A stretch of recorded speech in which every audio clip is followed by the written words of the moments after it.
Happy Friday, everybody. There's no secret right now that in order to actually really become better in our professions, we really got to take the time to be an advisor to our clients.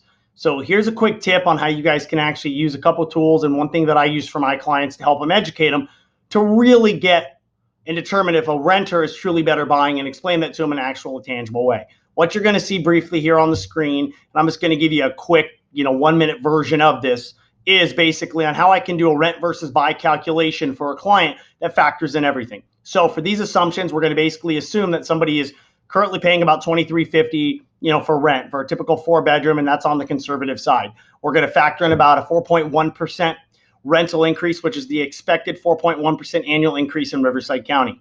Down here, we're going to assume it's a $450,000 purchase price. Going ahead and just figuring typically 10% down, roughly, market interest rates, factoring in how much closing costs are involved, property taxes, estimated tax increases, MI, the whole shebang, even including on how much on a monthly basis they need to determine for repairs and HOAs. Now, here's the big thing it's going to show. So from here, what you're going to see is you're going to see right now that the total monthly payment is about $3,100 on this particular situation if they're going to buy a $450,000 home with everything into it.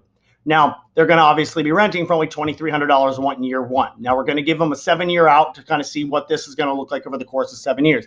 So there's no secret. You are going to be spending a lot more money on your mortgage than you are on rent over that 7-year period of time. Approximately about $40,000 more in cash flow. However, one key point, unlike throwing rent down the toilet when you pay your mortgage, it actually goes down to pay off something, the debt of your mortgage. So what's going to happen is once you go sell that property, and let's say 7 years in the example I've used here, $48,000 of those mortgage payments that you're going to go ahead and have spent. So you're going to spend about $266,000 in mortgage payments over 7 years. $48,000 of that is going down to pay down your principal balance of your mortgage. So when you go to sell in 3 years or 7 years, you're only going to owe about $350,000 on your house. So with a very, very, very conservative appreciation of only 3.7%. So if we decline at 3%, we decline another 2%, we go up at 10%, talking historical average is 5.4% right now. I'm using only 3.7 because we're in a very stable market. You're going to see at the end of 7 years, the value of that home is approximately going to gone up about $132,000. Now, figure out the cost to sell of that home is about $34,000 if they want to sell it in 7 years.